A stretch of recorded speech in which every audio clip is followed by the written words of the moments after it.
LS 일렉트릭 2025년도 실적을 스루풋 회계로 분석하고 연말 매출액을 예측해 보도록 하겠습니다.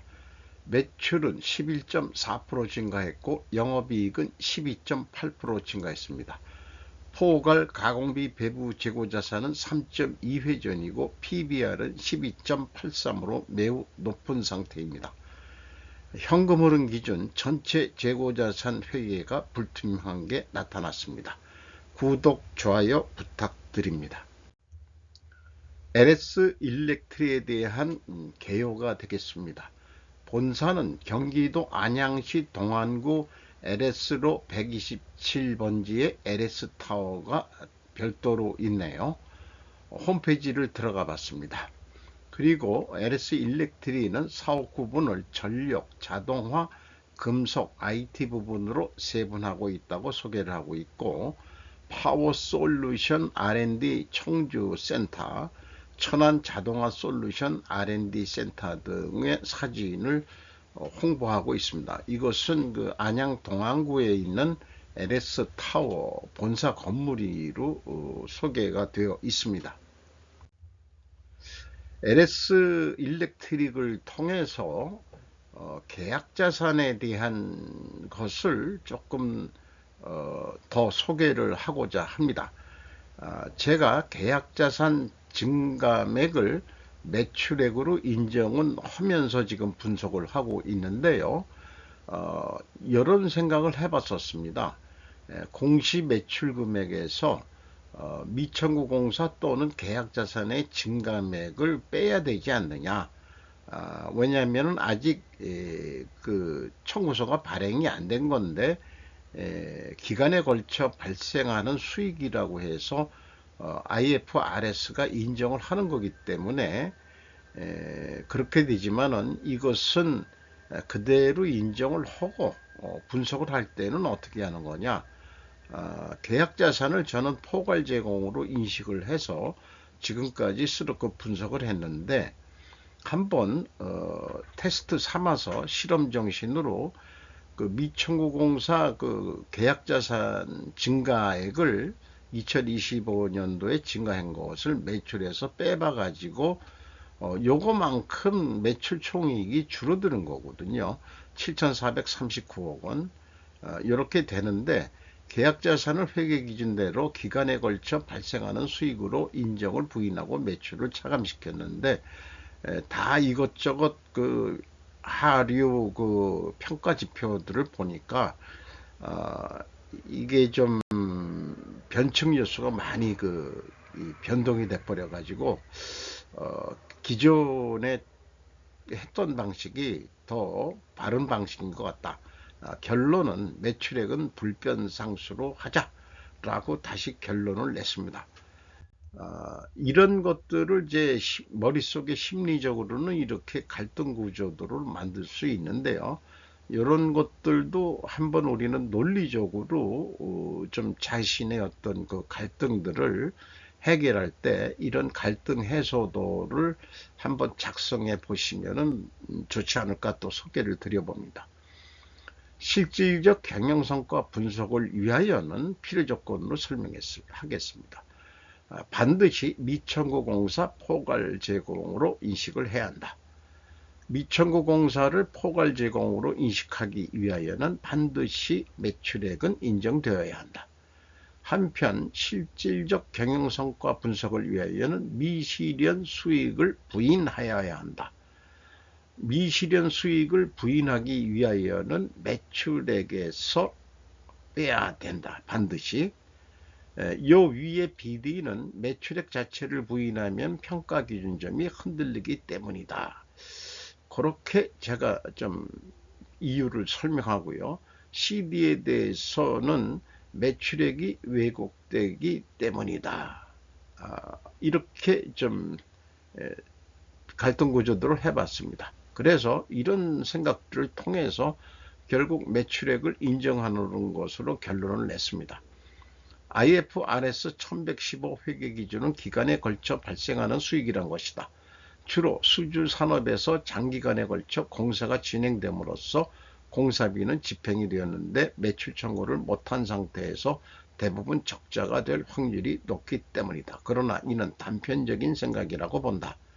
미청구 공사액이 재고자산 규모보다 클 경우는 수익에 미치는 영향이 매우 크다. 따라서 실질 성과를 추구하는 스루풋 손익 계산 입장에서는 이를 해결하기 위해 착안한 것이 바로 포괄 제공 개념이다.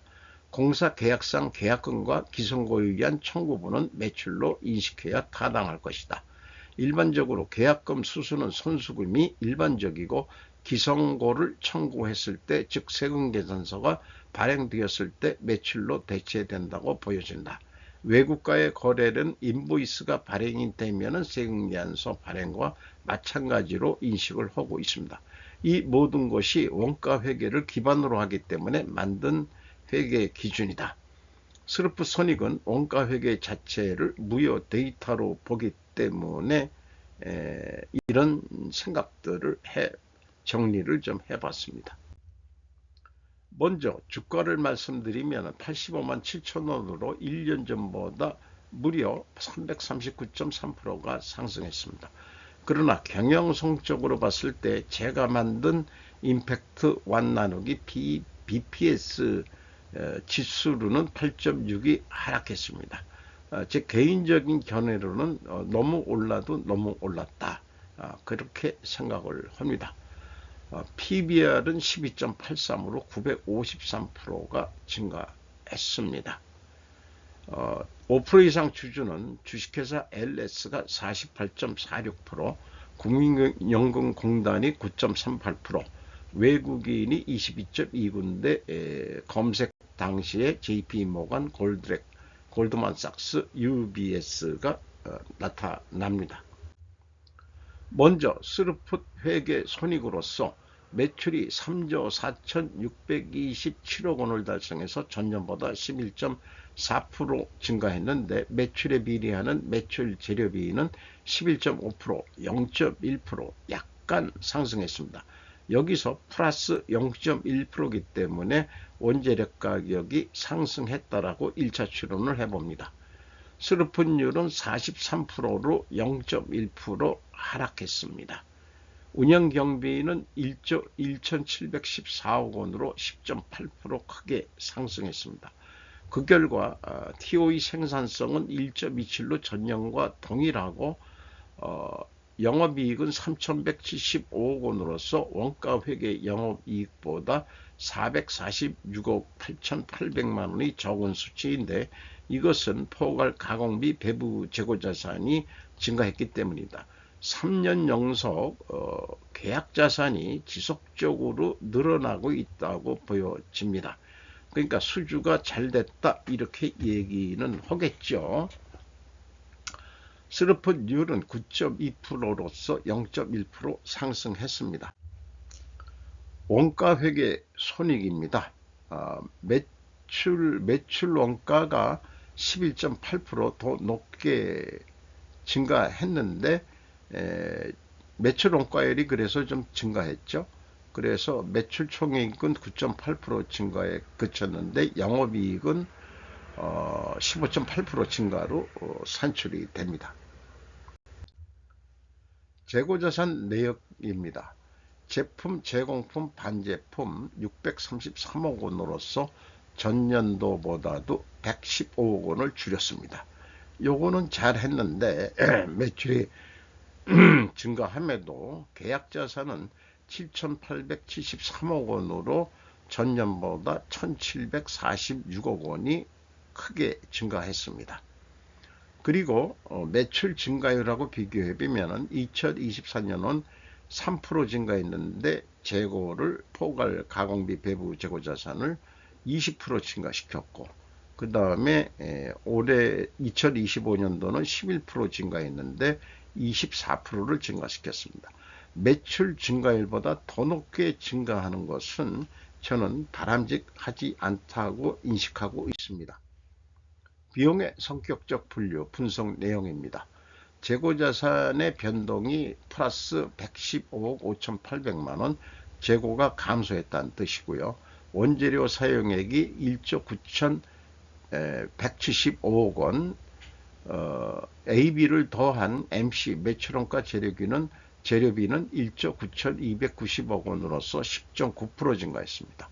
운영경비는 10.8% 증가했습니다. 운영경비 1조 1,714억 원에서 판매관리비 3,817억 원을 뺀 7,897억 원이 공장 가공비가 되겠습니다.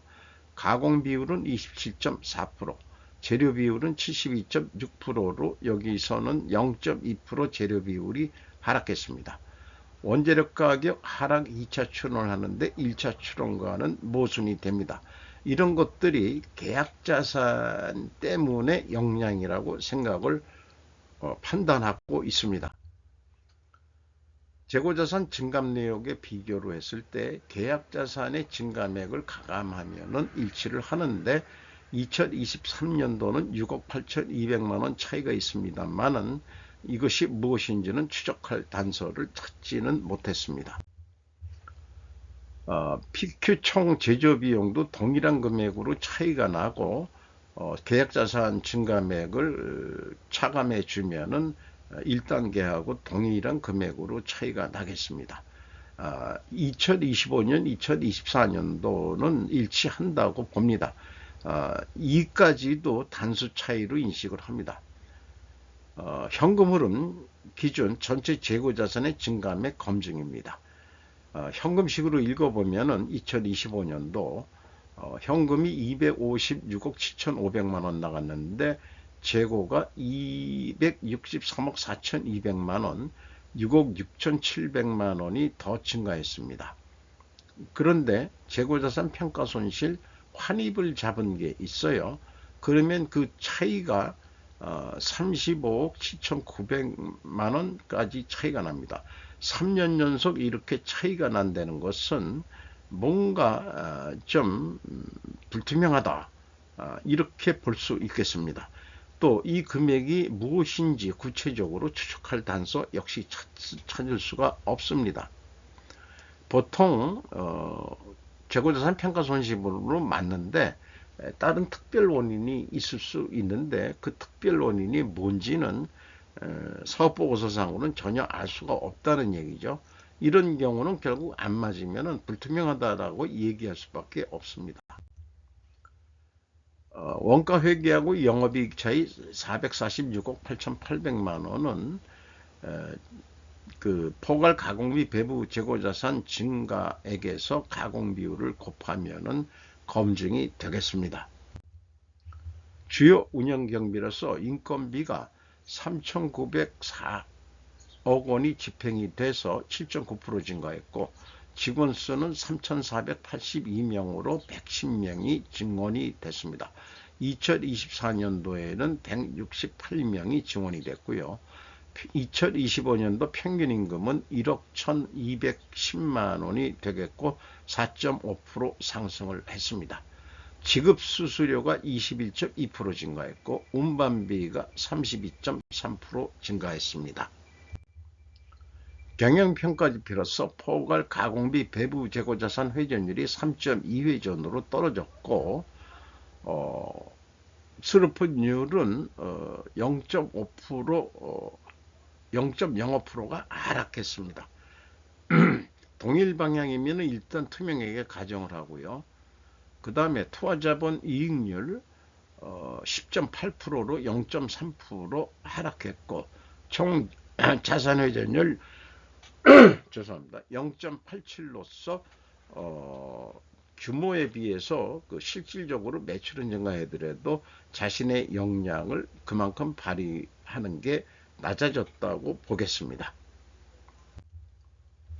영업구매 평가지표로 매출 채권 수금 속도 5.7회전으로 떨어졌고 그 다음에 매입 채부 지급 속도도 대금이 떨어졌습니다. 뭐 다 2025년이 그 2024년도보다 수금 속도나 대금 지급 속도가 낮아졌다. 그만큼 다른 업체들이 이 상황이 안 좋다. 뭐 이런 얘기도 되지 않을까 싶습니다. 두퐁 ROI 자본 회수율 16%로 변동이 없습니다. 앞서 말씀드린 대로 두 가지 경영평가 지표가 동시에 하락했기 때문에 회계 투명성 가정을 세우고 이를 입증하려면 원재료 가격은 상승해야 되고 판매 가격은 인하가 돼야 됩니다. 원재료 가격 추이를 보면은 29.9%인데 이게 비철금속만 했는데 구매 실적을 보면은 비중이 8.8%뿐이 해당이 되질 않습니다. 여기 그 은동, 철, 알루미늄, 전기, 강판 등 동 이렇게 해서 8.8% 그러면 2.6% 상승이 된 것으로 나타납니다. 이것으로 이 원재료 가격 상승을 대표하기는 좀 어렵지 않느냐 이렇게 생각을 합니다. 왜냐? 이런 비철금속이 들어가지만은 구매 금액의 가장 큰 비중을 차지하는 게 메인아세이, PCB아세이, CT, PT, 초고압, 변압기 부품 등 이런 것들이 무려 1조 7,980억 원이나 되기 때문에 이 공시된 그 비철금속 그 샘플로는 대표할 수 없다 이렇게 봐집니다. 자동화 쪽 부분도 구매 금액이 있는데 2조 1,974억 원을 구매했는데 아까 앞에서 그 원재료 사용액이 1조 한 9천억 정도 되죠. 그러니까 재고가 증가했을 텐데 재고가 감소한 거로 나오죠. 이런 통계들도 좀 밸런스가 안 맞는 것 같습니다. 제품 가격 추이는 가중 평균으로 해서 0.6% 상승을 했습니다. 그래서 이것을 다시 요약 정리해 보면은 뭐 1, 2차 출원의 모수는 계약자산 때문에 역량 때문에 그렇다고 인식이 되고 투명하게 가정을 했는데 이것을 입증하려면 원재료 가격이 상승해야 되고 수주 판매 가격은 하락해야 되는데 원재료 가격 상승됐고 수주 판매가도 상승이 됐습니다. 그러나 원재료 가격 평균 상승률이 2.6%인데 전체를 대변할 수 없지만은 0.6% 올라갔으니까 상대적으로는 하락했다고 인식은 가능할 수 있습니다. 따라서 저는 억지로 그냥 패스 개념으로 인식을 합니다. 현금 흐름 재무지표입니다. 1번 EAT 세후 현금 순이익 5,399억 원으로 당기 순이익보다는 많이 나오죠. 일반적으로. 그 다음에 두 번째 EMS 사업활동으로 전체 유입된 돈은 2,448억 원이 되겠습니다. 그리고 최종 678억 원의 현금을 잃었다고 보면 되겠습니다. 이게 다시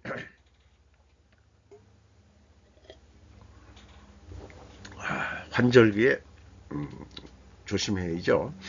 그리고 캐펙스 그 고정자산 투자에 1,068억 원을 투자했습니다. 자유 현금 흐름 프리캐시 플로우 채권자한테서 1,531억 원을 추가로 차입했습니다. 이자 부채 레버리지율은 32.5%로 증가했습니다. 수금도 늦게 하고 또 재고는 늘어나고 그러니까 돈이 부족하겠죠. 그래서 부채가 늘어난 것 같습니다. 주주 프리캐시 플로우 779억 원, 그 내역은 자본 변동표에서 확인할 수 있습니다. 배당금 지급, 자기주식 처분, 자기주식 처분 이익 포함해 가지고 779억 원 주주들이 가져갔습니다. 2.6%로 나오네요. ROE 납입자본 성장률 10.4배가 됐습니다. 올라갔습니다. 이익 인정음률 954.1% 올라갔습니다. 2025년 실적을 토대로 2026년도 매출을 스루풋 관점으로 먼저 예측을 해봅니다. 운영경비가 10.8% 증가했는데 2026년도는 7%만 올라간다고 봤습니다. 뭔 근거로 그렇게 하느냐?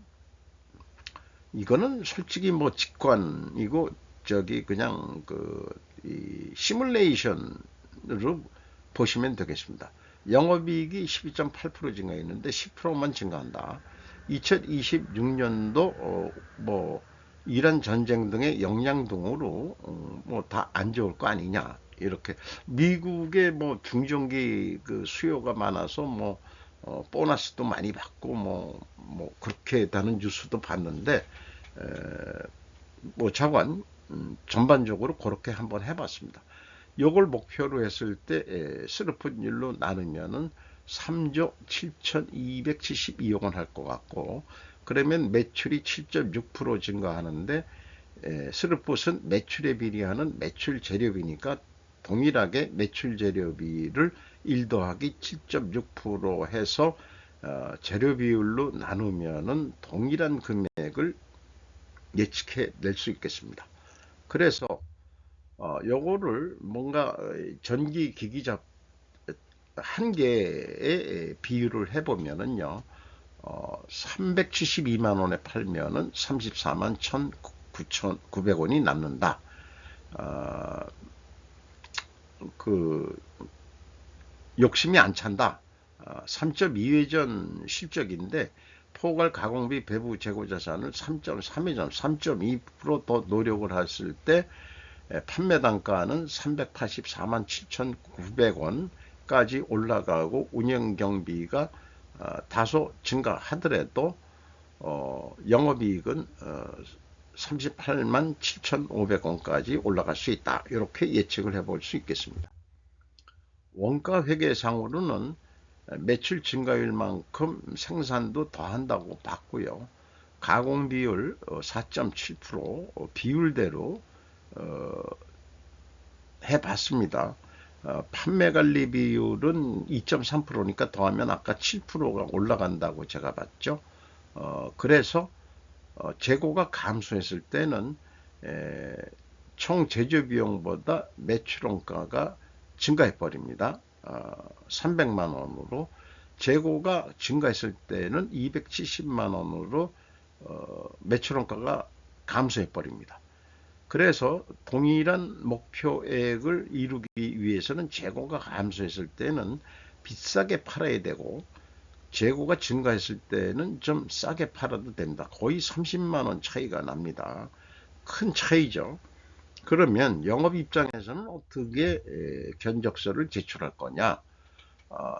회사 데이터를 가지고 이렇게 더해보면은 367만 9천 원은 받아야 된다. 이런 영업 판단을 했는데 깎일 거를 예상하고서 대부분 부풀리는 견적을 낼 겁니다.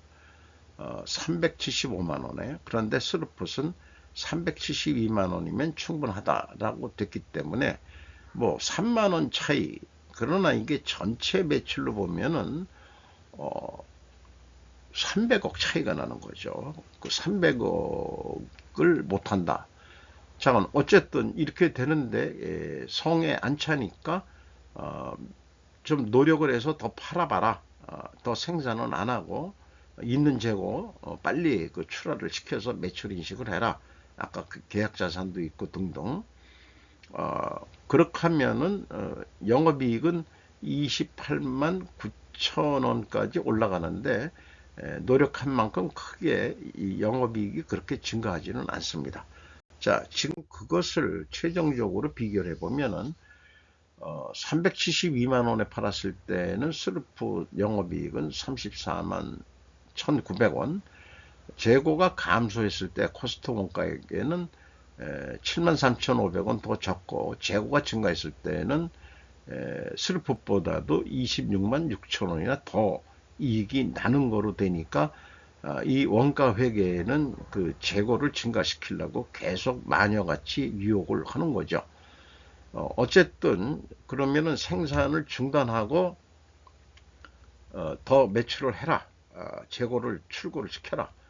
그러면은 스루폿은 38만 7,500원까지 영업이익이 증가하는데,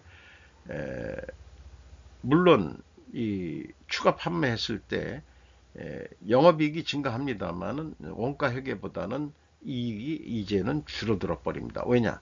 재고만 감소했기 때문에 그렇습니다. 이게 원가 회계의 가장 큰 모순인 거죠. 그래서 이런 예측 프로그램을 제가 시뮬레이션 해보는데 이런 것을 설명드릴 수 있겠어요.